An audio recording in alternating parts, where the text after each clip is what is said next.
aquarium. Scripted rhymes to calm the hysteria. Pretty little fish, will your colors fade? All you filter the scum that your breed all made. Hey, hey, what you take us for? Soaking wet, flip-flopping on the floor. Time has come, man, to do the right thing. Yet we don't give a damn about your left, right wing. Man in the middle gonna take his sling, loaded up with stones and crown the king. If you strike a blow, will the masses grow? Only turn against can stop the blood flow. Time to break for the pain. Never wanna be not a part of it. No reform, no refrain. Do you wanna see what's inside of me? No remorse, just disdain. If I try to be what you let me. Time to break for do or die. Do or die. Do or die. Do or.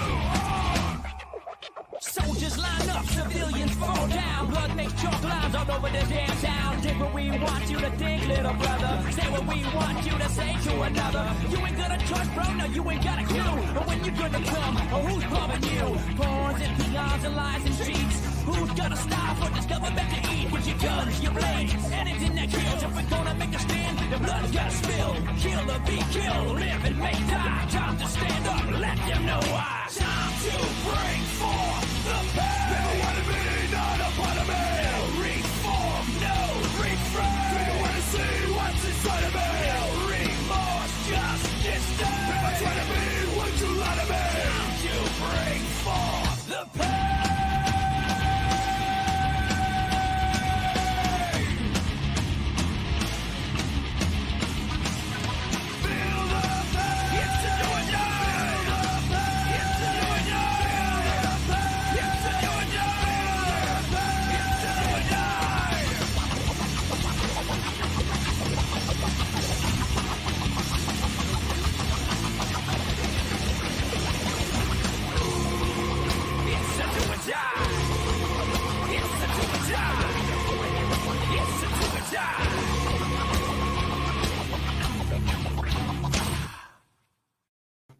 Hey, who'd you talk to? What's going on? It is me, Mike Lepre, King Michael. This is Legit Paranormal, brought to you by legitpodcast.com. Let's start with that. It is October 16th, 2022. This morning on the football show, I tried to do something with the 3 2s, which is a 6, but then I got 2 1s, and I didn't know what to do with that. I know that made another 2, but it just doesn't matter. So nothing for the math geeks, unfortunately. I am in an extremely happy, giddy, walking on rose petals type of mood today. The New York Football Giants are 5-1. I'm just going to say that out loud again because it actually is real, and it sounds like it's more paranormal than anything I've heard so far on this show in 2 years. 5-1. Joining me, as always, Buddy Money Fair. So, buddy. Oh. Hey, Mike, how you doing? How are you doing? Not as well as you. My Miami Dolphins have slipped a little bit. They, they toured. I know they toured. I get it. They toured. Yep. Tua will be rejoining us with Pittsburgh next week, and hopefully he's the same Dolphin that he left us. Well, just before, maybe like the Buffalo Dolphin, the Buffalo Bills. Yeah. I don't know. I get you. Oh, so anyway, I'm doing okay, Mike. Other than that. All right. What do you get for a beer, buddy? Because I want to get this going. I'm glad you asked, Mike. I'm not glad I asked. Well, I'm kind of glad I asked. This week's guest, one of them was, we had 2 scheduled guests that were supposed to be on this week. One of them had another obligation, so she probably won't make it. But she and this woman both work and volunteer in this lovely city of Fall River, right up the road in Massachusetts. And right down by the water, right near the the Tipsy Toboggan, over next to that lovely restaurant, is a place called Canned Heat Craft Beer Company. Okay. They make a various amounts of beer, but one of the beers that they make, especially for this time of year, is a Imperial Pumpkin Ale called Witch Doctor. It's an 8.7 alcohol by volume. It's a pumpkin ale, so it's a little pumpkin-y in taste, but it is so delicious. Yep. Not too sweet. Yep. Unlike last beers. And they had to do the whole Massachusetts. What's the last word on it? Doctor. Right? The doctor. The witch doctor. Oh God. Get another can of Doctor. Bring over Wicked Doctor. You know what I mean? So, buddy, Yeah, introduce our guest, please, and do it without So, beer on your beard. like my beer, our guest, she doesn't come to us from Fall River, but she does a lot of work for the city of Fall River, I guess you could say, or the history of Fall River. She's a long-time paranormal investigator for DLH Paranormal. Joining us live this evening is Deb Vickers. Welcome to the show, Deb. Welcome back, Deb. Hey, how are you? Thank you. I appreciate it. So, I'm doing well. I hope you're doing well. I realize a lot of people get really happy about Halloween. And I don't know if I'm going crazy, which I probably am, but I also believe that more people like Halloween each year. Have you seen that, Deb? Like more of a rise towards like just Halloween in general? Yeah, it's every place is so busy. I went back to doing a little bit of work for the Providence Ghost Tour this year. Mhm. Little bit different. Courtney's never done this before, but we're actually investigating at 5 of the sites that she usually stops at when she does the regular tour. And it's just been so busy this year. It really has. You know, it's my favorite holiday, but I'm always so busy. I never get to really like relax and enjoy it, you know. But yeah, it's never been my favorite holiday, and it's because I felt like I had to put in too much work for the candy. Like as a kid, I remember thinking, like this rubber mask, I'm sweating, I'm carrying a pillow sack. It's like I got so much candy, and I'm pushing myself to the point of like of exhaustion as a kid. And you're thinking, right. well, like for what? To go home and I get sick immediately, right? Right, yeah. And that back in the day, it was razor blades in the candy. That was the big rumor, whatever, right? I remember that. Now it's fentanyl, allegedly.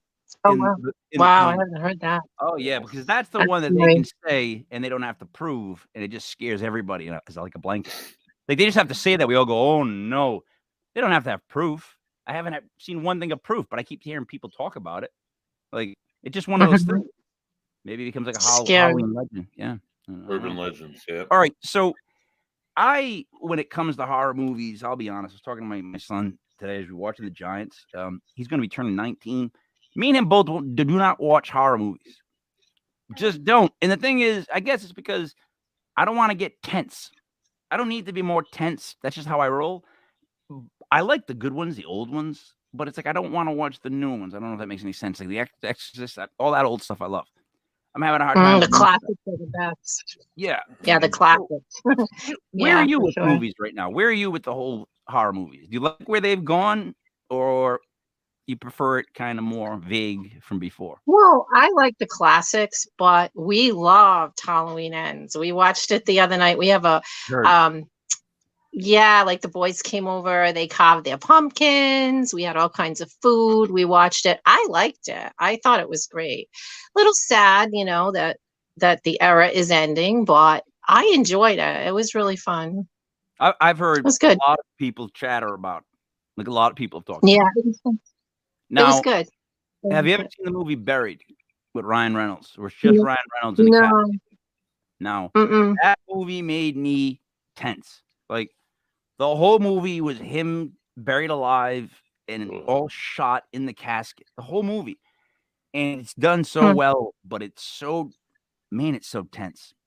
It's ridiculously tense. But my favorite part of that movie, Deb, if you ever do watch it, Buried with Ryan Reynolds, is when he reads his license and gives his address on the phone. That's actually my address that I used to live at.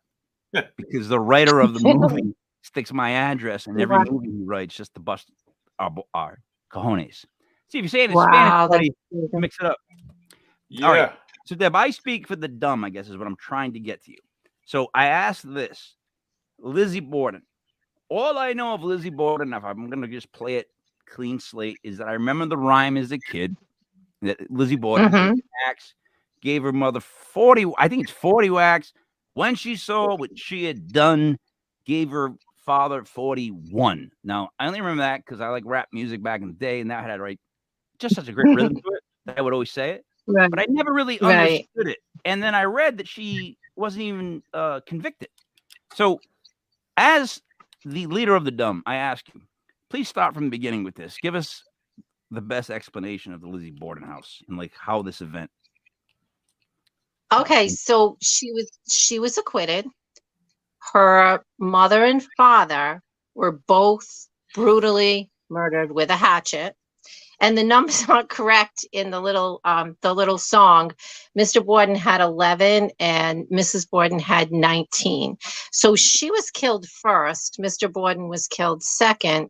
But the only people home at the time were Lizzie Borden and the maid Bridget Sullivan. But Lizzie was acquitted because, there really was no evidence. And the other thing that was in her favor too at the time was that she had an all-male jury, and men back in the day, they just couldn't conceive that a woman could do something like that. So she was actually acquitted within, they had made their decision in like 10 minutes, but they waited an hour and then they came out and they gave their decision that she wasn't guilty. This was the trial of the century at the time. It was big news. It was people knew about Fall River. People knew about Lizzie Borden in California at the time when in the 1880s when we didn't have obviously we didn't have modern news media or whatnot. So it was a big to do. So would it be Lizzie Borden took an axe, gave her mother 19 whacks. She realized she wasn't gonna go to heaven. She only gave her dad 11. I'm gonna go with that. Write it down, buddy. Roll it. It's a cut. Mm-hmm. Yeah. I don't know. I wouldn't use that, I don't think. But what are you gonna do? All right. So what really happened? What was the deal with Lizzie Borden? What was the motive? I want to know. Like, the how and the who are just scenery for the public. The real question is why? Right. Well, that's the thing. I mean, we can only speculate. There are theories and reasons why. It could have been money, right? Mm-hmm. But a lot of people think there could have been some abuse there as well. Mm-hmm. The thing that I find odd is with working there for 15 years, every psychic that came through that house picked up on the abuse. Mm-hmm. So, I don't know. It makes me wonder. It really does. So who knows? It could have been that. It could have been a money issue as well, because if he had left everything to their stepmother, then those girls would have been probably out on the street, and they didn't want that to happen. So I don't know. Again, we can only speculate. So but it wasn't at her actual mother she killed. It was her stepmother. Right. It was her stepmother. Her real mom, Sarah, had passed away when Lizzie was 2. Okay, see, I didn't know that. And that's one thing I didn't know. I didn't know there was a real mom. All right. Yeah, she had passed away when Lizzie was 2 and Emma was 11. And she sat Emma down and she said, promise me that you will always take care of baby Lizzie. Yeah, sad. So she had did the abuse start allegedly once the stepmother was there? Well, that's the thing. We can't actually say that there was abuse because we don't know. Because there was no evidence. We couldn't go back and say that. I guess. So, but if a girl, how old was she at the time? Well, she was 2 when her mom passed away. No, when she took the hatchet and started chopping people up like she's making, salad. Oh, she was 30, I believe. 30, 33. I can't remember. Around 30, yeah. A woman that age to be still living at home, like there's something wrong in that time period. All right, so check me. Yeah, there's definitely something wrong in that time period. There's probably something a little bit wrong with her. And I would agree there had to be some sort of abuse just to get the whole evil thoughts like spinning. Like she had to see something that made her think, oh, I got a hatchet and just whack people to death. Like there had to be something she saw that led her to, like, in other words, let me explain this way. Sometimes I'll see somebody do something like in basketball, and then my son will be like, that's a great move. And I'll be like, you know what? We didn't even know to do that at my age. Like we didn't even know that was possible. Right. No one showed us. So in other words, something that we don't even know about doesn't exist. But once we know about it, it does exist. Am I making any sense to you? Like, there it is. Now it's in the thing. So with her, she had to be somewhat abused. I can't, and especially if you're going to tell me that every psychic medium gets that feeling. If they all get that kind of feeling, I'm just going to roll with that. Like, sometimes to me, that's better than facts. It just is. I would go with that. Sometimes my gut over facts. So, whatever. But right. Well, it said that she, there was a pharmacist that said she actually tried to purchase pruic acid the day before the murder. So I think she was probably planning on doing it a little bit a nicer way, but he wouldn't sell her the pruic acid. So she was looking for acid to burn them. Burn the body. No, it was a poison. Oh. So you didn't know pruic that. Acid. Did you know that, buddy? Yeah, I think I didn't know that, but no. See? Yeah. That's why I want to learn this story. You got introduced in the trial?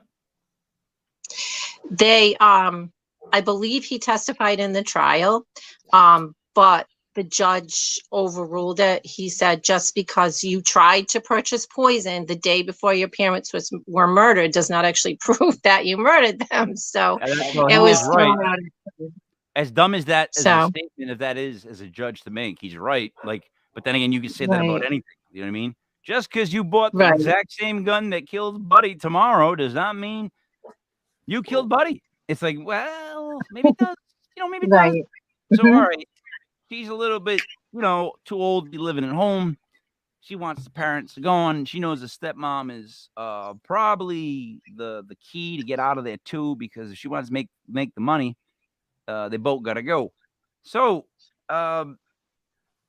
she does this, right? I want to set the stage for this. So what time of day was it? Like, break this down for me, because I really always wondered about it. Like, did she just wake up and go in their bedrooms? Right. Attacking them? Like, so, there was an argument? Like, what was the... Well, we don't know about an argument. We know that Mrs. Borden was murdered at 9:30 in the morning. Right. So Uncle John Morse, who was the girl's natural mom's brother, had come to visit the night before, and he had stayed in the guest room upstairs. So Mrs. Borden goes upstairs. It's about 9:30 to change the linens on the bed, and that's when she was murdered, right on the side of the bed. And then Mr. Borden actually comes home a little bit early because he wasn't feeling well. They had been sick the night before. Mm-hmm. He wasn't feeling well. He came home around 11. He laid up, and keep in mind, Mrs. Borden was already dead. Was in the bedroom. Can I get a timeout? I'm sorry. This is just my way of saying timeout, because I want to think of something really quick. Did you just say they were both sick the night before they got killed? They had both been sick the night before. Yes, they believe it might have been food poisoning, but they don't know. Did she try to buy poison the same day that they were sick the day before? Yeah. Mm-hmm. I'm just no, buddy. I want to hear her say it. I'm trying to put this together like my own Scooby-Doo way. Right? So those are the same days. So she tried to buy poison, and she couldn't get it, which the judge said, yeah, it doesn't show anything. But they were really sick that day. Mm-hmm. And then she killed them the next day. Yep. And she got off. But you know what? Like, I feel like that can be solved in the people's court. Like, never mind going in front of a regular court. I mean, old Wapner could come back from the dead and be like, guilty. Like, come on. You went to go buy something to poison them, and they were sick that same day. And then they were... All right. So 9:30 a.m., the mom gets whacked up. Stepmom. What happens next? What happens next? So, like I said, Mr. Borden comes home. So what happened was, when Mrs. Borden was murdered, Bridget, the maid, was outside. She was washing windows, and she was talking to the maid next door. So she had her alibi. All right, didn't know that. And then at 11 o'clock, Mr. Borden was murdered, and he was lying on the sofa in the sitting room.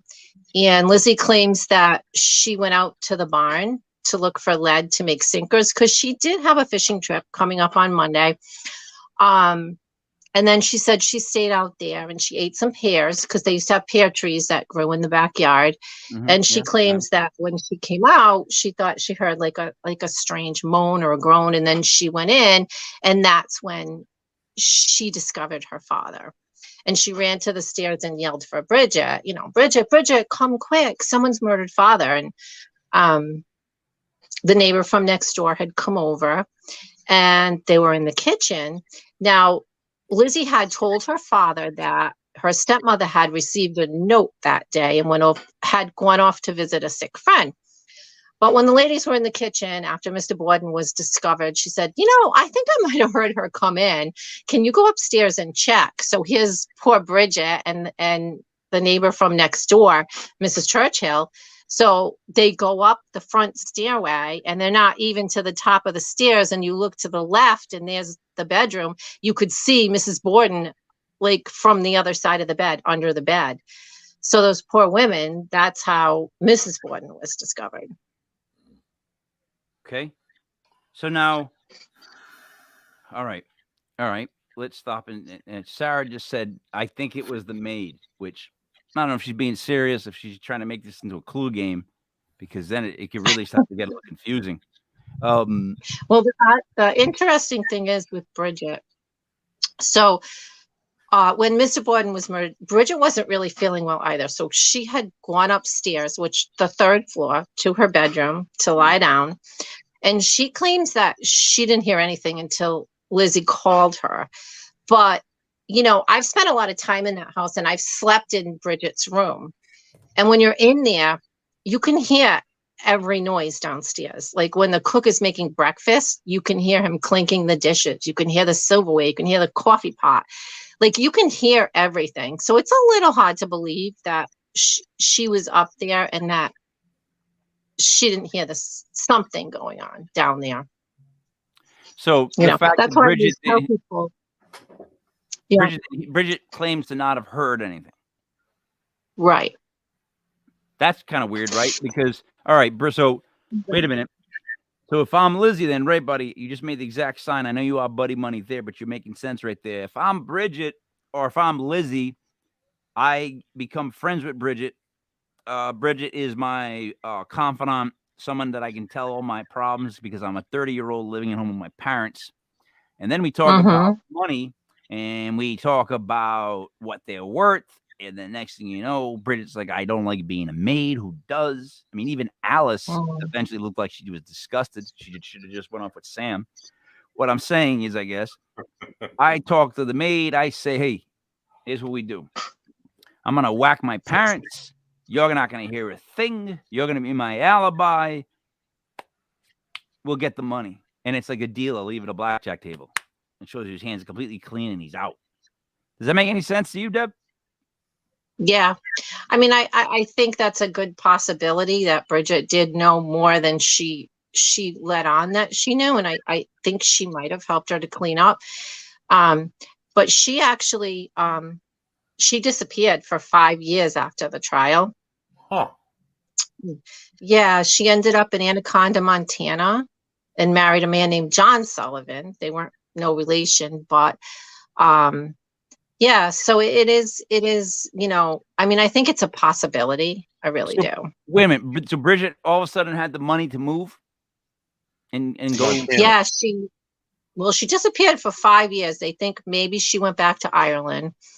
And then I think she did purchase a farm. So yeah, all of a sudden, yep. Yeah. So she just had money all of a sudden is what we're saying. I mean, in a roundabout way, right? Well, yeah, because it would have cost some money to go back to Ireland, and then so.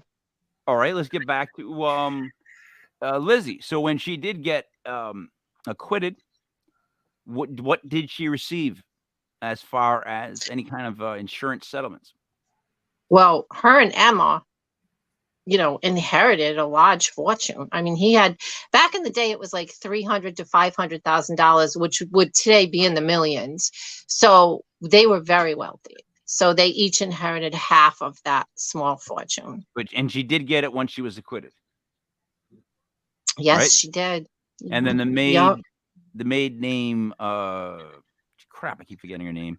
Bridget disappeared for 5 years and suddenly had money to buy a plot of land. All right, left, I guess, is the other sister. Where was she when this whole thing went down? So when the murders occurred, Emma had been gone for 2 weeks because she was visiting her friends in Fairhaven. But when everything happened that day, she was sent a telegram and she arrived back that day, I think around 5 p.m. So she was definitely out of town for the day. She was out of town. She had been out of town, yes, for 2 weeks. So. And how old was Yeah. Emma? Emma was 42. Was she living in that building too? She was, yeah. They were both spinsters, both living at home. That's weird. All right, It that's is yeah. weird. Now it seems like there's like a triad of villains, buddy. Villains. Yeah. Just they went. I'm gonna say they went way too far. Way too far. I'm gonna actually go on a limb and say, what a bunch of jerks. You know? Anyways, how they got away with it, man. I digress. What I'm trying to say is that I feel like they're all in on it. I guess the Italian in me, Buddy Drink, is saying they're all in on it. What are you talking about? Like, they're all the same age. I bet you they all kibitzed. I bet you this was all done out. She got off, and the sister ended up with $500,000. She had $500,000. Suddenly, this maid buying a farm in Ireland. Like, all three of them somehow made money from that murder. And was the sister ever like, it definitely was Lizzie? Where did Emma stand in the trial on it? She always stood behind her sister because, like I said, when her mom passed, she had promised her mother, and her mother said, always take care of baby Lizzie. And she did. She always stood behind her sister. She always did, you know. So the two people that backed her were Bridget and her sister. Yeah. Right? Did the neighbor back her up in court? Well, she wasn't really. She only got called in later. Okay. There was a neighbor she was like around the corner. Her house isn't there anymore, but Lizzie had gone to visit her the night before the murders, and she was telling her, oh my goodness, I just have this ominous feeling. Father has enemies. I feel like something terrible is going to happen. And then that same neighbor, after everything happened before Lizzie was arrested, came to stay with the girls. And she tried to help Emma. And Emma, by the way, poor Emma was the one that had to clean up all that blood. She cleaned up the crime scenes.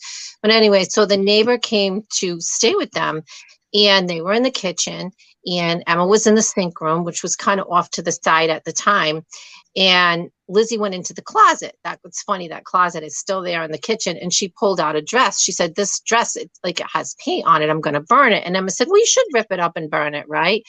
But Alice Russell was like, Lizzie, I don't know if you should do that. There's detectives on the property, and here you are burning a dress. But she burned it anyways. And then Alice Russell felt so guilty. She went to the police and she told them what had happened. So, of course, that ended the friendship with the girls. Alice Russell is lucky it didn't end Alice Russell by the way those girls worked. You know what I mean? All right. They were out to whack people. That was like a mafia hit crew right there. Just a complete setup job, too. Her talking about the father having enemies the night before to a neighbor.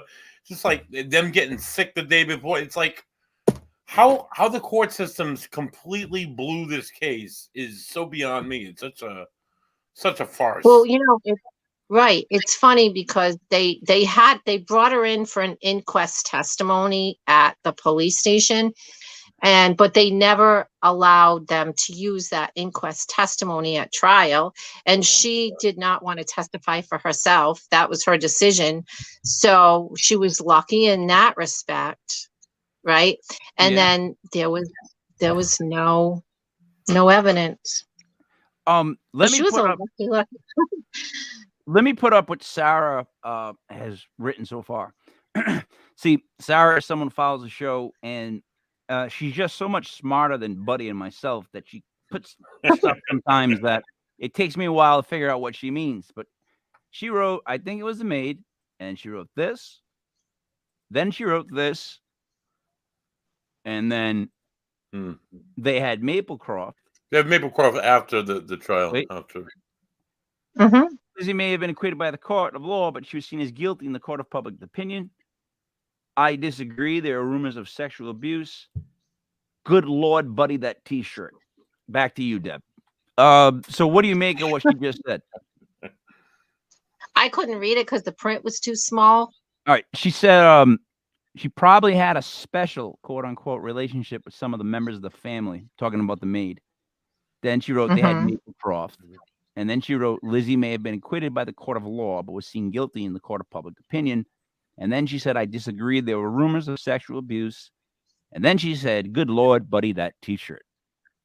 Oh, I didn't even read that part. Well, Okay. Yeah. You know, it was sad because, you know, Lizzie could have chose to live anywhere, but she wanted to stay in Fall River because that was her home. Mhm. She was always very, very active in her church.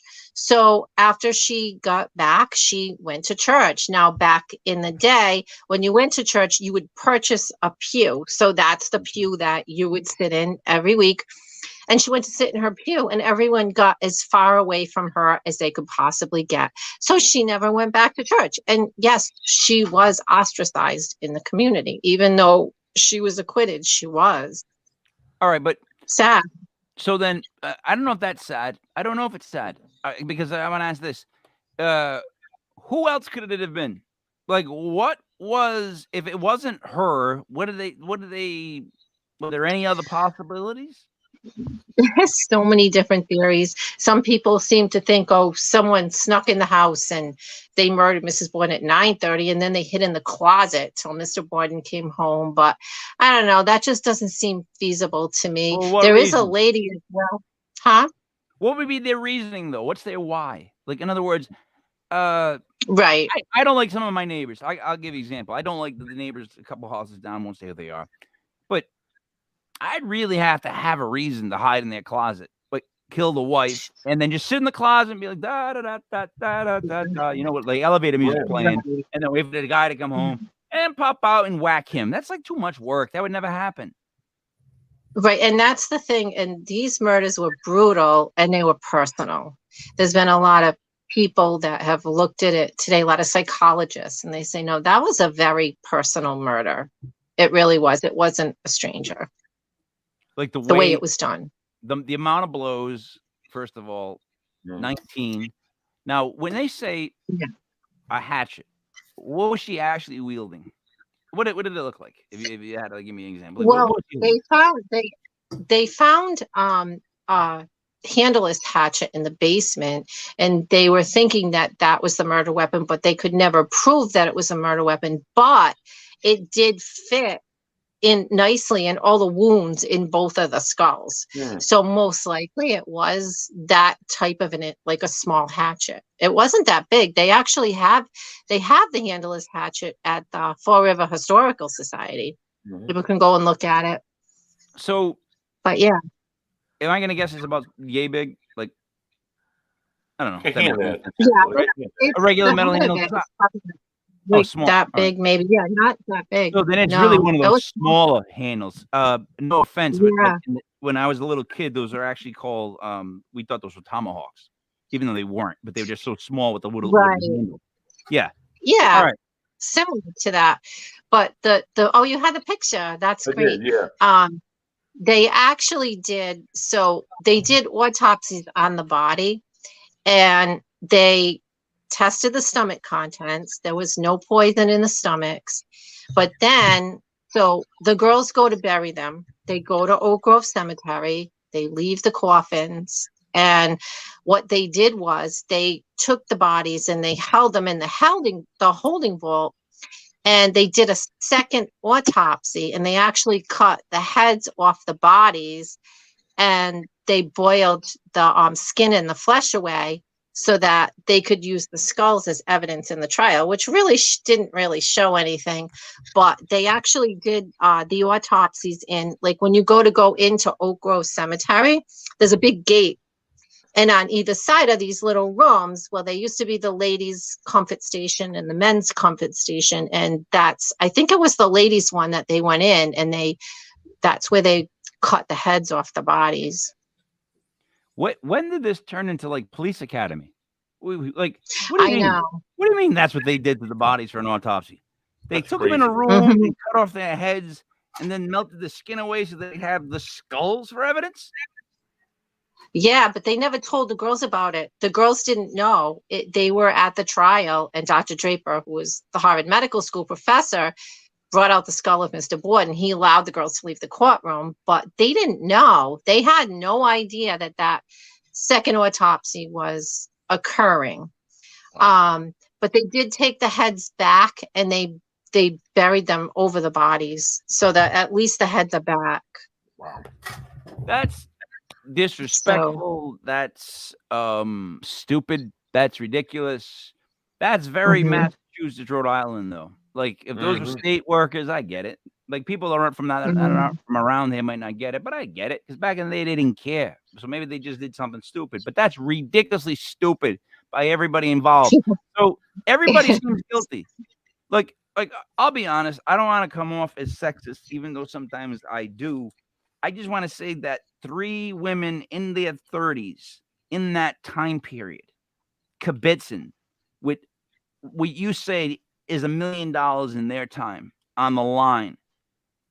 I don't trust that at all. I think they're guilty. I think they're guilty. I think men make the most stupid decisions in the world. I think men are the dumber species. I will say that every time. I think women are far smarter than we are. But I think that women actually can hit levels of evil that we can't even begin to understand because we're here and women are here, but also down here and up here and over here. And they're on so many levels that we are, as men, are like dumb as dogs. I'm sorry. I just think that they could commit. Like, I know they've been blamed throughout history for everything, which is it's unfair. Like every mythical story, it always you blame a woman. It's just what you do. You know, that's just how they did it. But Mhm. throw that all away. What I'm saying is, in this one circumstance, these 3 women did it. Deb, what are your thoughts on that? Yeah. Yeah, I mean, I'm sorry, yep, go ahead. I agree. Yep, I do. 100%. Look at There's this. nothing else See? that See? Look, even when they're killing people and dismembering them, buddy, they don't take. You know what I mean? They don't even. She's like, you guys drive us to it. She's throwing the blame back on us for being a right. murderous triad. You know what I mean? The, All right. the, If there was sexual abuse, I get it. Here's the other thing. Let's just flip this for a second, really quick. If there really was sexual abuse, if the dad and the mom had something ridiculously kinky, crazy, wacky, I don't like it going on, and it involved maybe the maid, maybe both sisters, you know what? Good for them then. Like, I completely flipped my train of thought because I'm a hypocrite. And I do that from time to time. But if I see it from a different perspective, I can change my mind. Why not? So if I learn that was really the truth, and it's like one of those, you know, what am I going to do? I'm 33 years old. We're still stuck here. We're still going under this abuse. When's it ever going to change? Here's the plan. Whack, whack, whack. We're through it. Like, I know that's wrong. You should never murder somebody. Let me state that first. We here at legitpodcast.com believe that you should never murder somebody. It's never a proper time to murder somebody. So just scratch that off. That's not what I'm saying. Allegedly, all that stuff on YouTube. What I'm saying is they did this. And I don't feel bad for Emma having to clean up the murder scene because in my book, if you ask me right now, Deb, hey, Mike, I got a murder scene. It's like 50 people dead. I'll give you $500,000. Come clean it up. Oh, my God. Me and Buddy be there in about 2 minutes with all the garbage bags you've ever seen, more lime than you can ever imagine with shovels. For that much money, I'd clean any scene. Like, come on. Like, I don't feel bad for her. I feel like they all were in on it. Like, I don't know. Why do I feel so strongly about this, Buddy? How do you feel about this? Like, why am I so like, yeah, she did it? Such a joke of a trial that took place, and just such a farce. How this woman got off. It screams guilty, and they acquitted her like within a day, within a few hours, because of their Victorian age superstitions that a woman just isn't capable of doing this. And I don't know. They just had no idea about psychology. They had no idea about the human psyche. They had no idea about traumas from sexual abuse. They had no idea about anything like that. They didn't address anything like that ever. And it's just, if anything, it's a testament to show how far the legal system has come and psychology has come. So I agree. Sarah just said this again, run by men. So what I guess we're really trying to say is, though, that men did screw this up. They screwed up the whole case. They screwed up saying that, oh, she's a girl, she can't do this. Right. Like, look, discrimination works both ways, right? You look at a girl and you say, oh, she's a girl, so of course she did all that stuff. Same thing is if you look at a girl and you go, oh, no, a girl could never do that. Like, no. Anybody can do, we're all nuanced, right? We're not completely good, completely bad. Everybody is capable of stuff if pushed. It's all circumstances. So, Deb, do you think like the men screwed this up? Like the whole like establishment, I'm trying to say? The legal system? The strange thing is, so on the day of the murders, the entire police department was gone. It was their annual outing at Rocky Point. So again, so there were only a couple of police officers around, and they didn't know anything about this or anything about crime scenes or anything like that. So the scenes probably were tampered with a little bit, but they just didn't have the technology back then that we have now. They did do crime scene photos. That was only the second time back in the day that they had ever done crime scene photos. The first case was Jack the Ripper. This was only the second case that they ever did crime scene photos. So they did do that, but I think, they just didn't know any better back then. Throws me for a loop, and this I realize is part of what is wrong with me as a person.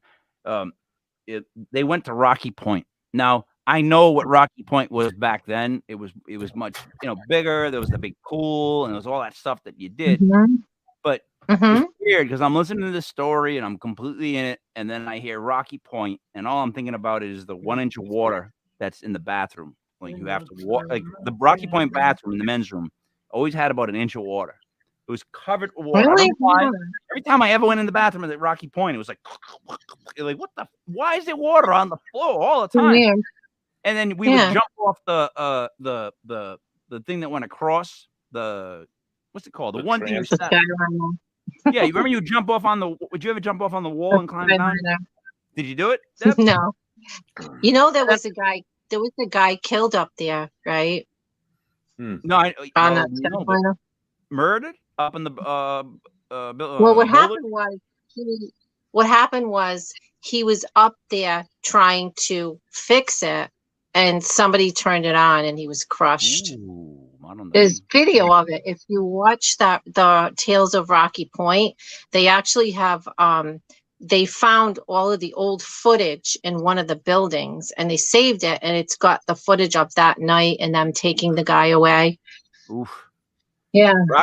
That was, I can't remember. Rocky Point, right around the same time as the Lizzie Borden murders, there was a man who was mentally ill, and he kidnapped his daughter, and he believed his daughter murdered his wife, who was 5, and he was mentally ill, and he took her to Rocky Point, had a nice like dinner at the Shore Dining Hall. He took her around back, and he bludgeoned her to death. And that was in Rhode Island. Maggie Sheffield. Yeah, little Maggie Sheffield. Yeah. Maggie Sheffield. What a shame. So yeah, Rocky Point does have a dark side. It does. I want to do an episode there because it's still active, even though there's nothing left. The land is still active. So I definitely want to go back there and do an investigation. Without having the curse, but fuck yes, I want to go back to Rocky Point. I know Rocky Point's got some things going on in Rocky Point that aren't quite right. If ever there was a place where I always had bad feelings, and it was weird because I remember being a kid and I would just be in areas you get bad vibes. It's just bad vibes about Rocky Point. I can't explain it. And I'll explain to you where it is the most. Right before you're going to go up the ramp to get on that ride, the skyline. Yeah. It's the flume directly in front of you. To the left would be the Apollo 13. And then to the right is the Musical Express. That's literally the point where I'm standing. And there was always something creepy about being in that area or near the back end of the flume where the Apollo 13 was. I don't know what it was. Something about those two musical rides near each other gave off this vibe. But even as a kid, like I was like, something weird about Rocky Point, right? And like the people that work there, I'm not being insulting, but I am. Like, they were scary looking. They scared me as a kid. They weren't like Disney people. They're like, hey, get on the ride. They were like, hey, get on the ride. You want some meth? And I was like, whoa, I'm 12. I mean, like, oh, strap me in, please. But so, all right. Now, I want to know what she's talking about when she says, because again, I am a great speaker of the dumb. She said the Maplecroft. How does that come in? So, well, the girls, of course, got a lot of money. They inherited a lot. And there's a place in Fall River. It's called The Hill, and it's where all the mansions are and all the wealthy people lived. And Lizzie had always wanted to live there. So her and Emma started to look for houses, and they found Maplecroft, and they purchased it. Beautiful, beautiful home. It's just gorgeous. When you walk in, you can see why she would have wanted it, and she loved it. That was her sanctuary. She did travel a lot. It's kind of sad she had no one to travel with her, so she had to hire a travel companion. Emma did end up leaving Lizzie and never gave a reason why. She ended up moving to New Hampshire eventually. She lived in Providence for a while, and then she went to New Hampshire. But it's a beautiful house, and that was her sanctuary. She loved it. It was gorgeous. She ended up there alone? She ended up there alone. She had all of her servants who were very faithful to her. She adored her servants. She would do wonderful things for them. She helped her driver to send his son to school. She just absolutely loved her servants because they were all she had, really. If you think about it, like, she didn't have anybody else, and they were loyal to her, and she ended up, leaving them from fortune. How many servants? She was lonely. How many servants did she have? I don't know. I know she had a driver. She had her driver that she was very close with. She had a cook. And then I'm sure she had someone else who did cleaning. I'm not sure the exact amount of servants that she had. No, she no kid, right? No nanny. So, all right, driver, cook, maid. At least 3? Yeah, at least 3, I would say. And yeah. What did she do from 9 to 5 every day? I don't know. She traveled, like I said, she did travel a lot. Yeah. Mm-hmm. Yep. She had 3 little Boston Terriers that she loved dearly. Laddie Miller was her favorite. They're actually buried at a pet cemetery up in Massachusetts. She loved her because, she never had any children. Those were her babies. Like, this is my baby. This is Coco, our new little guy. But yeah, she loved her dogs so much. So I'm sure she spent a lot of her days with them. She liked to feed the birds. She would go outside and feed the birds. Her driver would take her on drives and things like that, I'm sure. Look, so she kept busy. Let's see. When you talk about her dogs, that humanizes her because I have 2 dogs. I love my dogs. I love people who love dogs. I'm one of those people that I just think dogs are better than us. I do. I think they're going straight to heaven. I think their minds work better than ours. Their minds work exactly how I wish mine was. Like, again, I wish I could just walk into a room and take a nap. No issues, no problems, no worries. Just get up, maybe stretch, go through the garbage. Unfortunately, your dog, what does it weigh? 12 pounds? He's 4 pounds. 4 pounds. So he's our new little kitty mascot. Yeah. My second dog, the newest one, he's a year. He's going to be 2 years, I guess, in January. He's only like a year and a half, I guess, year and whatever, 3/4. He's at 138 pounds. He is a mastiff lab pit bull. Just one of the biggest dogs I've ever seen in my life. And he just gets, like, the type of dog that the minute you get dressed to go out, comes up and just puts slobber on everything you're wearing, walks away like, I got you. You're like, you ain't going nowhere. Like, that's what he does to me. But I love him. I love dogs. Now, what I'm saying is you humanized her for a second with me with the dogs. I don't want to think about her with the dogs because if we're really going to break it down, like the great Norm Macdonald said, Hitler had a dog. Hitler had a dog. That dog thought Hitler was the greatest man that ever lived. That dog was like, oh, God, I can't wait to see you. So even like Hitler had a dog. So let's just take that out. because he's probably Well, another guy, buddy. I'm gonna go out on a limb. I'm a real jerk, like a real jerk. Yeah. So back to this. What I'm saying is that humanizes her. I'm not a big idealist in that. So she had her dogs. She had 3 servants, didn't have to work, and she traveled. Mm-hmm.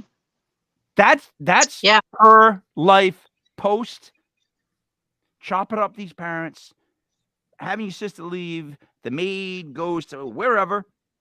You end up with a life of you don't have to work anymore. You have servants. I say that because I make sure I say the S at the end. Servants. Not just one person helping you out, which would be awesome. If I had one person help me out in my life, it'd be great. 2 people? That's a bit much, but maybe one could be the cook. Once you get to 3, come on, I can drive myself at least. Like, I need a driver. I need a cook. I need a maid. God damn, like, that's living the high life. Like, you don't have to live like that. You know what? If you're a real good person, why don't you take that money and do something good with it instead of living the high life with your dogs?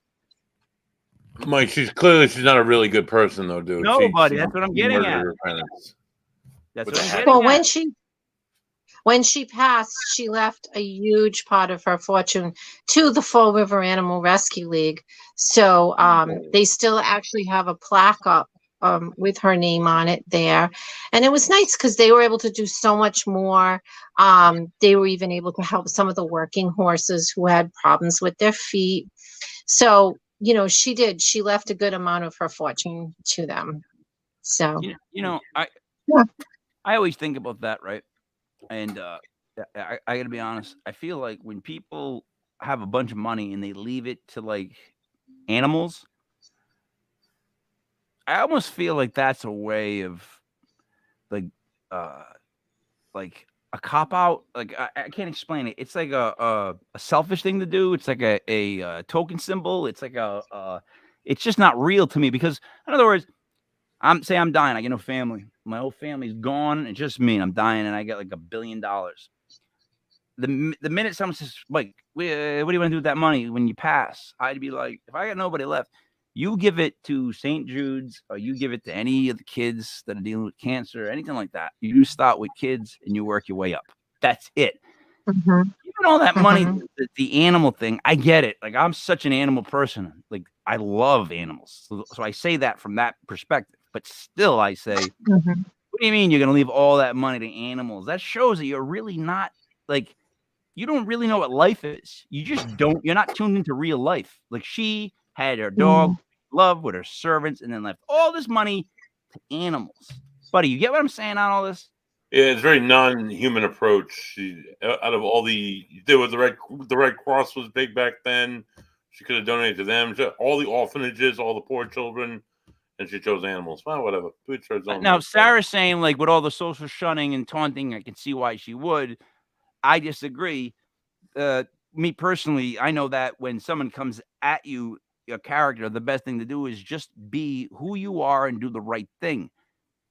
I don't think she was doing the right thing. I think I don't think she was right from the start. I think she murdered her parents. I think she made out all the money. I think she went through life living in a dream that I think turned into a nightmare. When you got to pay for somebody to come with you on a travel, that's called getting a hooker. Pretty much. I don't care what language it's in. If you're paying someone for their companionship, guess what? Right. You might just be with a hooker. You know what I'm trying to say? Deb, can I ask you something? I don't mean to change gears here, but spending all that time at the Lizzie Borden bed and breakfast and spending time at Maplecroft and other locations, I'm sure haunted in Fall River. Do you notice a great deal of paranormal activity at being a paranormal investigator? Do you have any cool experiences from either place that you'd like to share with us? Well, 2nd Street, of course, is extremely active. And it's funny, you know, when you're at a place like that for so long, you become so used to the spirits that are there. It's almost like they're family to you. Because you know they're there and you've communicated with them. It's a different feeling. 15 years with these people. You might not be able to see them, but they're there. But that house is incredibly active. You would be doing your daytime tours. You'd hear whispers in your ear. You'd get your clothes tugged on. And it was one of the really cool places where we always used to see orbs with our own eyes. Like one night we were investigating, just some of us that worked there. And all of a sudden there were like all these little orbs shooting around the room. So, it was a fascinating place. You'd hear the footsteps. If you were there alone, you would hear the footsteps upstairs. There was a shadow guy. I'd seen him in the basement. Don't know who he is, but it pretty much has everything. People have seen apparitions. Sue saw I can't remember if it was a man or a woman on one of her tours, like shortly before we left. She saw them on the 3rd floor. She thought it was somebody from like the tour that had gotten behind or whatever, and it was an apparition. So that house has everything, but Lizbeth is at Maplecroft. That's where she is. That's where we would hear from her the most. It's so the owner's son was staying there with his girlfriend. They were living on the 3rd floor because they were the caretakers and they were going to run the business. And they would wake up and they would hear someone down in the kitchen, just like as if they were cooking and getting the dishes ready. And again, the footsteps, and you'll hear disembodied voices there all the time.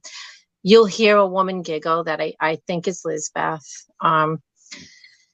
So both houses do have an incredible amount of activity.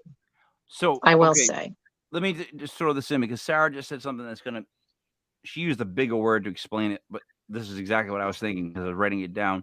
All right. So Lizzie, you believe energy-wise is at the Maplecroft because that's her dream home and that's where she decides to keep. That's where she is. Yeah. Now, the original house, though, however, is so active with, it seems like negative energy. I don't feel like it's positive energy, a lot of positive energy. I feel like there's some negative energy at least. It's a hotbed. So that bothers me, meaning, is it a hotbed because something so absolutely, and buddy, this goes back to my theory, is it a hotbed because something so absolutely horrifically evil happened that there was a stain on it? Or was this whole Lizzie Borden thing going on in a house that was provoking things? And if it's that active, it had to be active when they were growing up. It had to be if there was sexual abuse. See, so I get stuck up with the whole paranormal world with this. I feel like I get that spirits can be left behind. I don't believe in little kids being left behind because I think kids and dogs go to heaven. But I believe that in certain moments of extreme like evil or awfulness or whatever, there's like a stain left behind. It's like it's almost like a fingerprint, like you just smudged it. So was that house, because it's so active, you think that house, and I know it sounds kind of dumb, you think that house might be a suspect? It's possible. That land, before the Bordens moved in, Mr. Borden's uncle lived next door with his wife and 3 children, and she drowned the children in the well and killed herself in the kitchen. Wow. Well, the oldest child got out, but the other 2 died. And for some odd reason, they're at Lizzie's on the 3rd floor, and their mom is there too. It's very strange. But if you think about it, like Sue always says, those kids are really active, when we're up there. It must have been like that when the Bordens lived there. They must have had some activity from that. But that house is weird. It's a strange piece of land. I think there could be like a portal somewhere, so things come and go. Mr. and Mrs. Borden are there all the time. They're always there. And I do think that others come and go. And, you have people 24/7, all these other energies coming in, some negative, and you have a lot of people that go in to investigate, and that fuels it on even more. So, a lot of that, but it does make you wonder, is there something on that land that could have caused that? That's another theory to look at too. So, it's possible. You touched on something though. I think that the people visiting make things worse. Like I get that people want to ghost hunt, and we look forward to working with many ghost hunting teams in the future because we're interested in what they find. But I feel like some of them go because, for wrong reasons. And I can see, all right, so I can see somebody going for the wrong reason and not thinking it's real and messing around. And then you go to a place like that, the Lizzie Borden House. And I feel like if you mess around, you're inviting something in that you have no idea about. And I think that that's one of those places that I would not go and just, hey, it's me. Take photos, buddy, of me. Look at me. I got my shirt off. You know what I mean? Like, that would never happen because I feel like something would follow me home and I would be cursed forever. Well, it's true. That's a good point because that can happen anywhere. So you always have to be so careful to protect yourself. But the thing with Mr. Borden was like we were always respectful because we had to work there and he would make our lives miserable if we weren't respectful. But I've seen it happen before where people were extremely disrespectful to him and he will enter your body and he will make you extremely sick. If not you, then somebody else in the room that's going to make you stop. I've seen it happen numerous times. See? So I would never go now. I'm out. He had the ability to do that. So, well, as long as you're respectful, he's fine.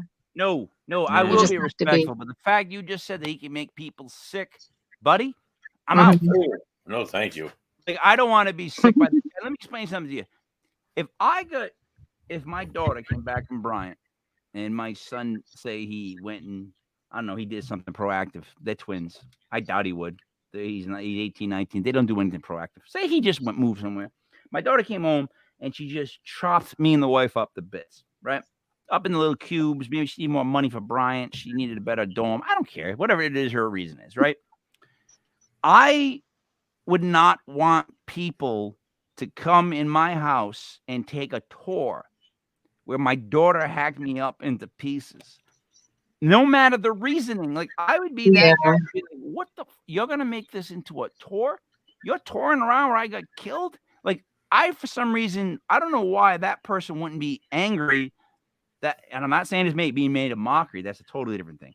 What I'm saying is you're infringing on something that maybe. What if he's like, oh, this is where I died. Stop it. Like, especially because some of the people you take on tours, Deb. Oh Christ, right?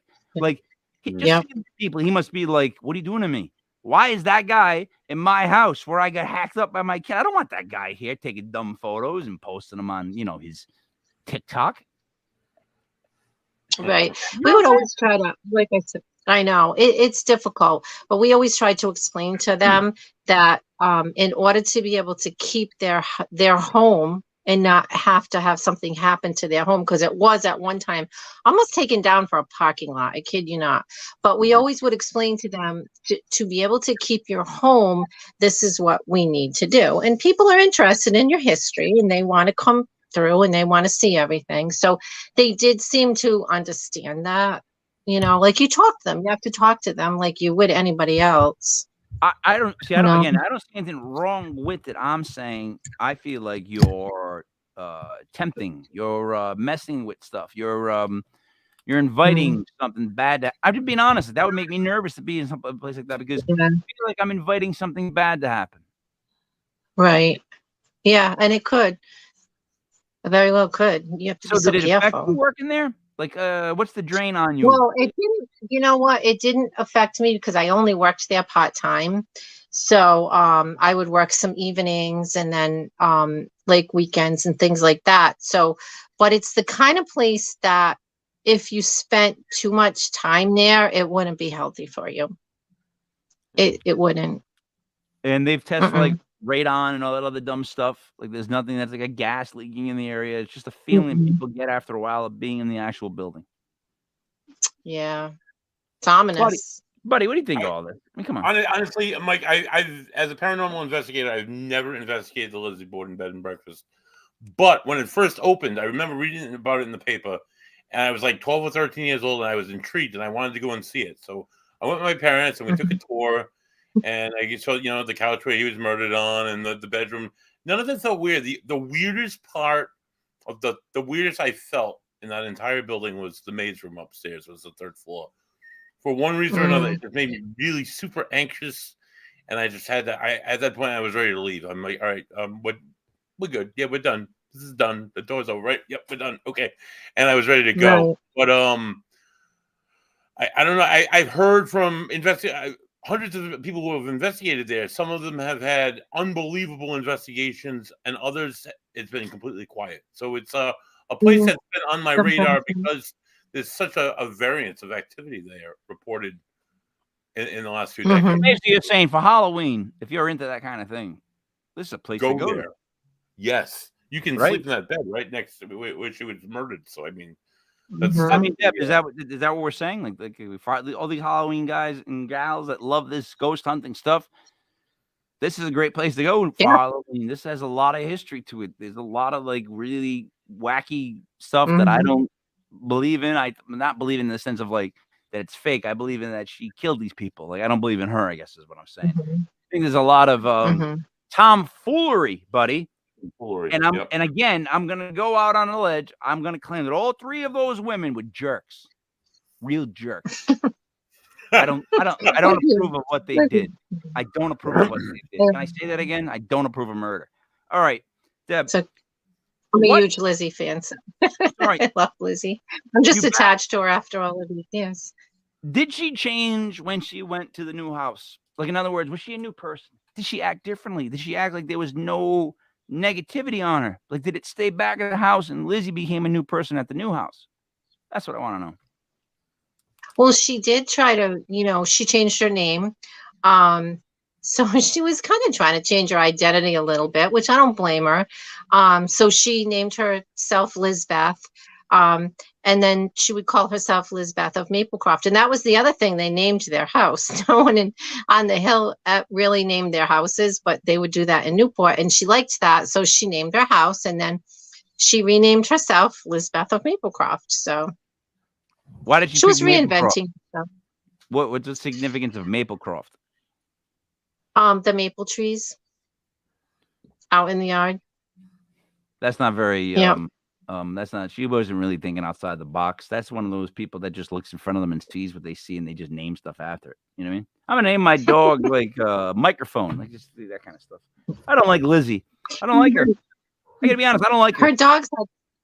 Her dogs had pretty good names. It was Royal Nelson, Laddie Miller, and then I always forget the third one. But the dogs did have really good names. She thought up good names for the dogs. Well, I mean, you know what it is? Yeah. She had plenty of time to think it over as she stayed at home with no job, rich, with a maid, a driver, a cook, and a bunch of dead parents.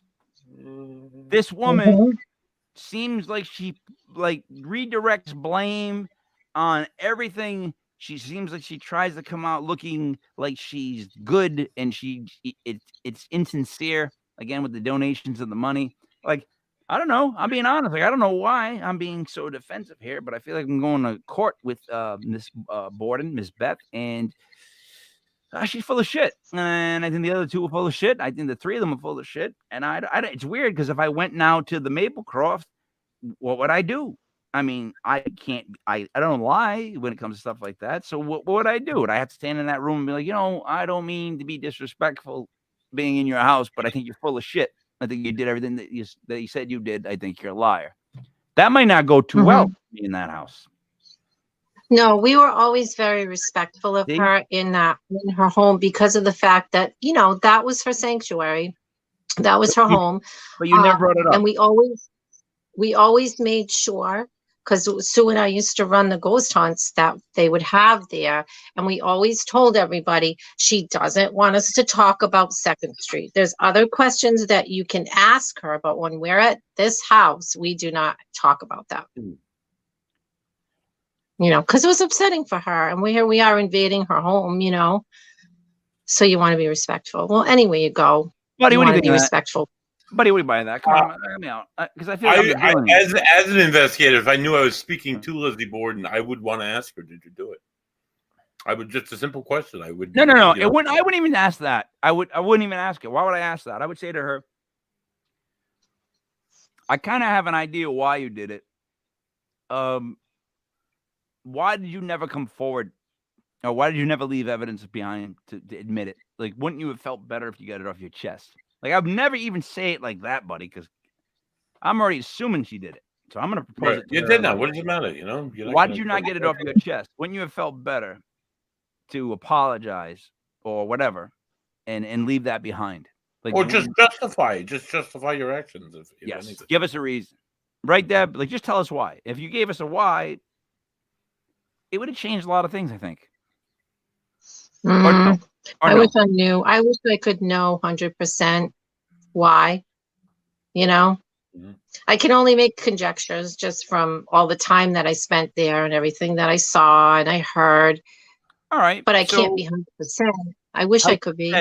Hypothetically, non 100%, non-committal, right? You're not committing to anything you're about to say. It's all allegedly.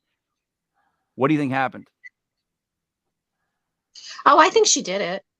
She somehow managed to clean up in between. She did the first one, cleaned up as best she could, did the second one. You know, she was just a matter of fact kind of person. That's like how she would have done it, you know, and that's it. Why did she do it? I'm going to do this. And money or I don't know. See, I think it could be a combination of both, actually. To me, I feel like it was more the abuse that pushed her over the edge, but I think it was a combination of money as well, because, you know, they didn't want to be put out on the street if, you know, their father passed away and the stepmother was younger. I think Abby was like 8 years younger than him.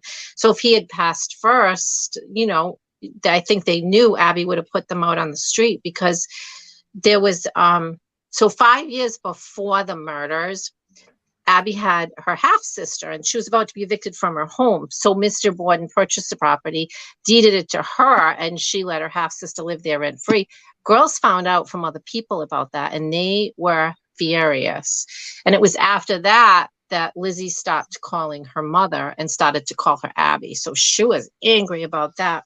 But he did give the girls the family homestead on Ferry Street to try and make up for it, because he knew how angry they were. But so I don't know. I feel like it could be a combination of money and, you know, abuse as well. I feel like it was like a combination.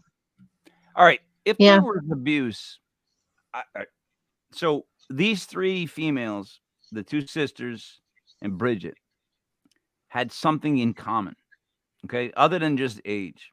So now, if there was abuse, I would suspect there was abuse amongst a few of those the three, at least two of the three, right? Because what I'm trying to say is, if there's just abuse to Lizzie, it's tough for her to tell the other two that, you know, there's abuse going on when they don't have abuse against them. That would be a tougher thing to get people to all get together to chop someone to bits. But if they all had abuse that they were dealing with, that gives them a common reason. I mean, it's either that or money. It's either money or abuse. Main reason that brought the three of the girls together. Maybe a little bit of both, a little bit of everything. And did they think it was abuse from the stepmom or the dad? The dad. Yeah. That's just what we think, because it's male, female. That's really and the stepmom probably Well, I think Abby just probably overlooked the whole thing. Yeah. Well, they hated her, so it didn't sound like she was somebody that would stop anything bad that would happen. But they resented her. Emma resented her because she was like a mother to Lizzie for all those years before Abby came along, and then all of a sudden here comes this woman, you know. So I think that she did definitely resent her. Was the abuse prior to? So here's what I want to understand. So the real mom keep the abuse from happening, and did the stepmom marrying the dad, being in that house, the dad start the abuse from the dad? Like, you know what I'm trying to say? Like, was the dad always? I know this you can't answer, but I'm trying to figure it out. Was the dad always abusive, or did he change when his wife died and he remarried? Yeah, that's the thing. We don't know. You know, because we got to figure Lizzie was 2. Yeah. Yeah, that's weird. And Emma was 11. Emma was 11 when the mom passed. Their real mom passed. Because unfortunately, you're getting a woman in the room that has no attachment to these kids, and that's where things can get horribly wrong. Like, if this guy is crazy or he's living in this house, which again, I don't mean to give anybody an out, but we keep saying how this house is full of activity and so much negativity and stuff and things going on, that this guy could have went nuts from the house. Who knows? But again, so we believe. I really would love to find out if the abuse was something that was from day one, or somehow the woman, the new wife, caused this chain reaction of events. Buddy, you know what I'm saying? What do you think? I think the abuse was a case when the girls were younger, and the trauma from the abuse kind of stuck with them. And then after their father went and married this woman, they had a terrible relationship with this woman, and it just soured from there. I think it was everything put together. I don't think it was like one event or another. I think it was like many events over a lifetime that all culminated. They bad relationship with their uncle, and the business dealings that their father had, and the fact that their father lived very, very, very humbly. He lived in a very small house, not on the hill. They wanted to, be more socially, what was it? It was a social thing to be wealthy, to have these houses on the hill, to have a certain amount of servants, to all that stuff was. So here's the thing. All right, if the abuse started from the beginning, she wasn't, and it sounds like she's surrounded by people that are abusive. Feels like her mother's the only one that's protective at all. She loses the mom. She's left with this family that's crazy, and then a woman that marries the dad that has no emotional attachment to them at all, and doesn't care about the past, and doesn't care about what's going on in the present. So that could lead to absolute chaos in the house. I don't know, man. It feels like the dad might have been a sick bastard, and this could have been something where he just twisted their heads to the point where, because think about it, he had them all living in the house in their 30s. That's weird. Like, that's just weird. Like, that's weird. Because, even just being my age, Italian, like when I was young, if you were in your 30s living at home, it was weird. It was just socially weird. There were a lot of spinsters back in the day, because back then, you couldn't get a job. It looked really bad. If your family had, money, you could volunteer. That was okay. They would allow you to do that, but you couldn't go out and get a job. So you couldn't really support yourself, more or less. But it is odd, because they would have been, good suitors. If you think about it, they should have had suitors, because he was wealthy, and, they came from a good family. So that piece is odd, that they never dated or anything like that. They never dated. That was what sticks out about this story the most, bar none, for me, is that the way that the murders were done. Like, if I shot Buddy in the back of the head, that's one way to kill him. There's a bit of cowardice to that, and it's kind of impersonal. However, if I was to jump on top of Buddy and strike him 19 times with a small hatchet, that is up close and personal. That is a whole different type of killing. That's not stepping on a bug. You know what I'm trying to say? But then again, both of them were done from behind too. Yeah, but Buddy, the tool that was used. Okay, listen. My wife, my kids think I'm crazy because I'm a non-gun owner. I don't want to own a gun. I never will. However, I have gigantic dogs, and I have a couple of hatchets and a machete. It's about a foot long. And the thing is, like, I'm always like, if someone's in my house, they're close enough, and it's now personal to whack them with something like that. That's crazy to think like that, because let me tell you something. It's so much easier to shoot somebody than it is to jump on top of someone and repeatedly hit them. Like, dude, I even think about 19. If we just waited 19 seconds of dead air, it would feel like 4 minutes. And the thing is, those 19 whacks weren't done in 19 seconds. Those were probably done in rage. You probably get 19 whacks out in like 5 seconds to 10 seconds flat. It was probably like, wow. Because what I looked at, and when I talk about that instrument, I wanted to know the exact size, just because you got to hold it up top. I know this sounds creepy, but you can't hold it on the bottom, right? Because of the weight differential. So something like that, she actually has to, this is a baseball term, choke up on it.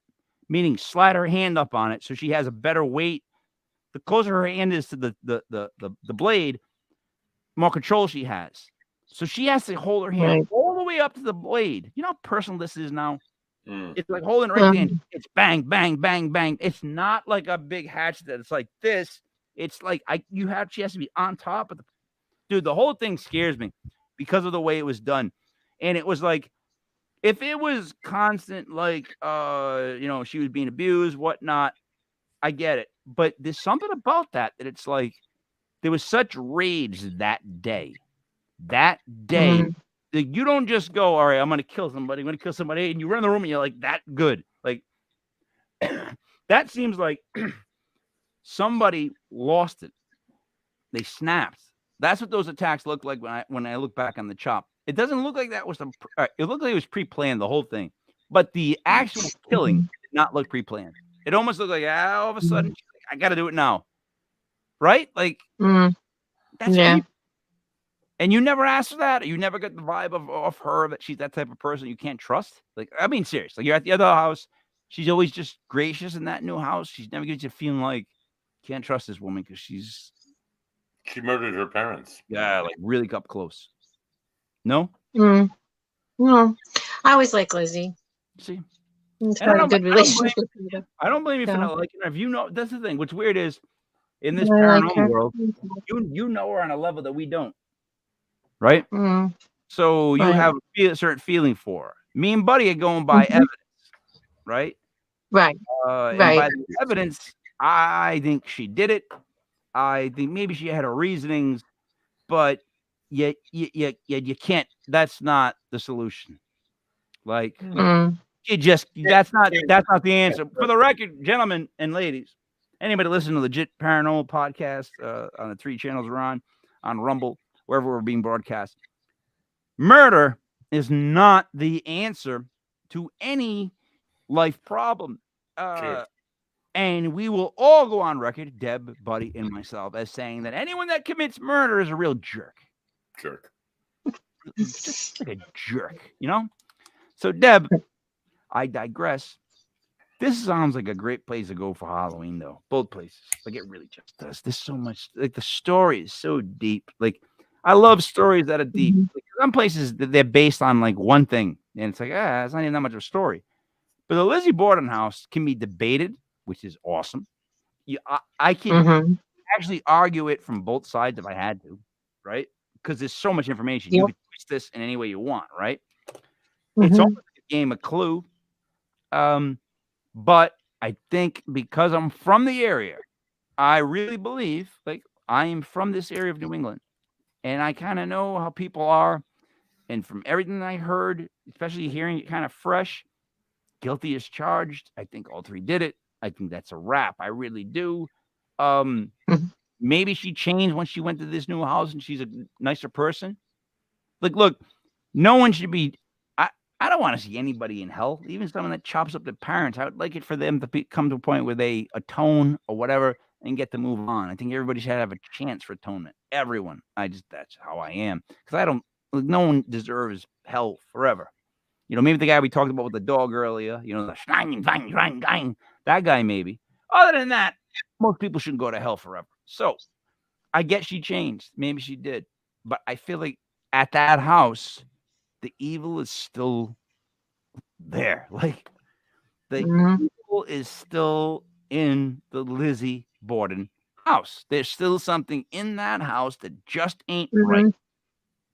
It's there's a lot of negative residual energy that just builds up, and it just doesn't go away. But it doesn't help that people are talking about it day in and day out, 24/7.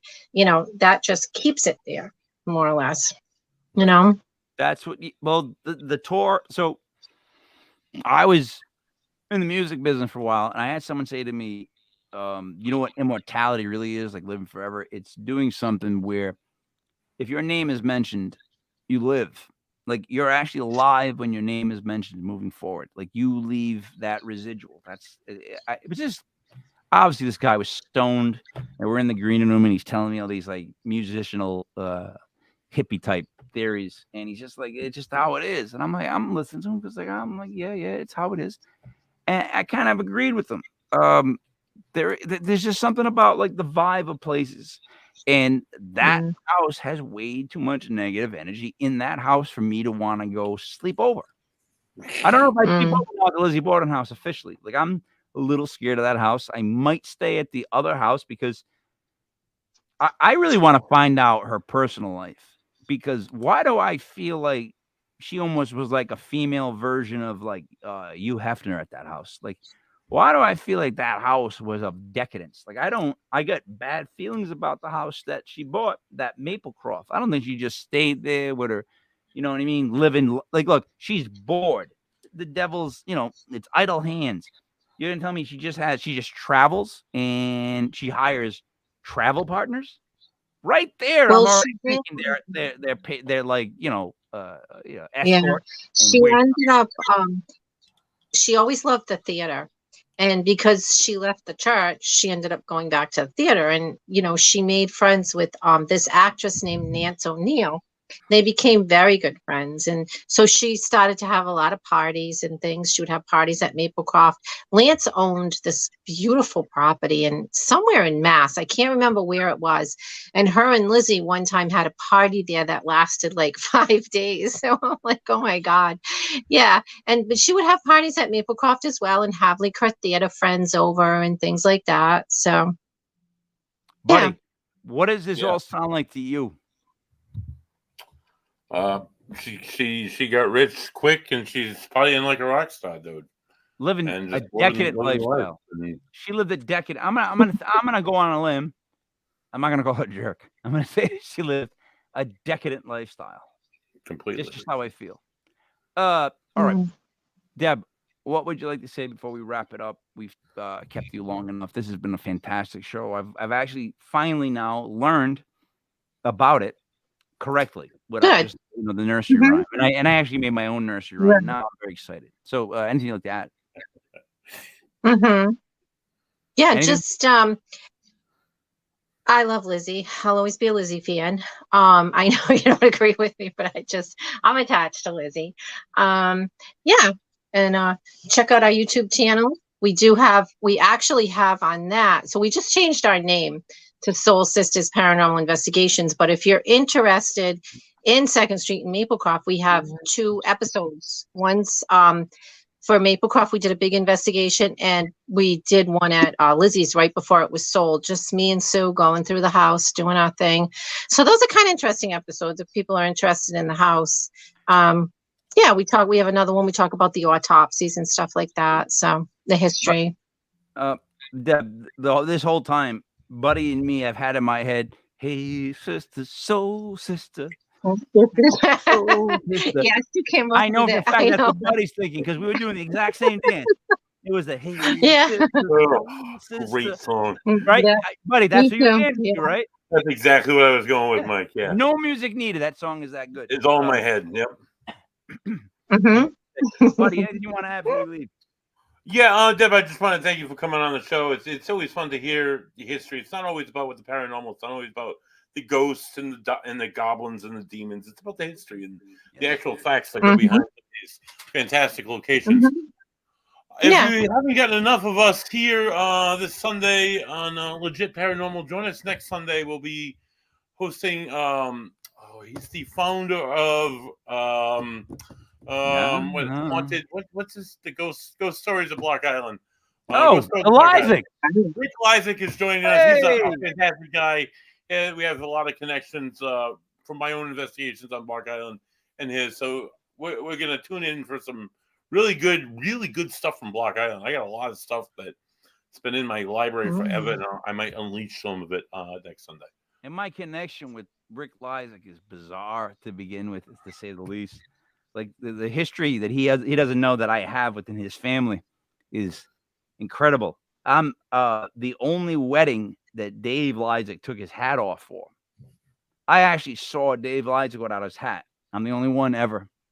Deb, if you ever met Rick Isaac's brother, he has dreadlocks that go to the ground just about. To his feet, definitely. He never takes off his baseball hat. Never.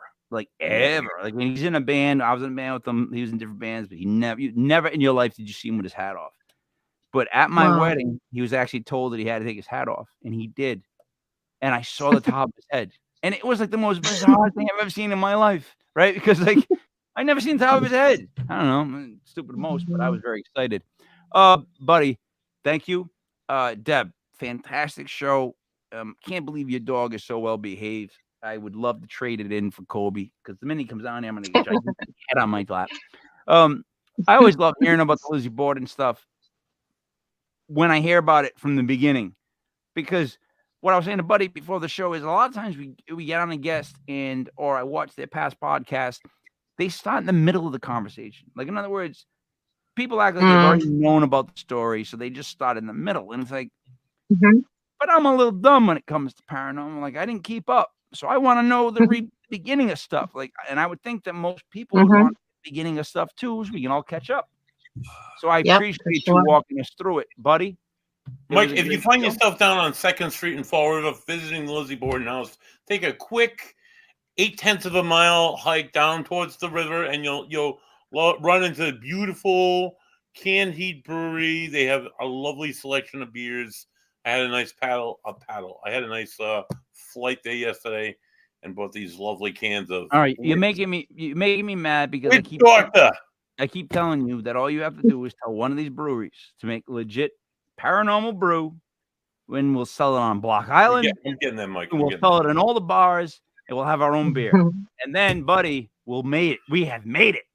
We can quit. We can quit the whole paranormal show. We'll give it all up. Retire, and we'll have servants. And the last picture will be just picture me and you with beers like this.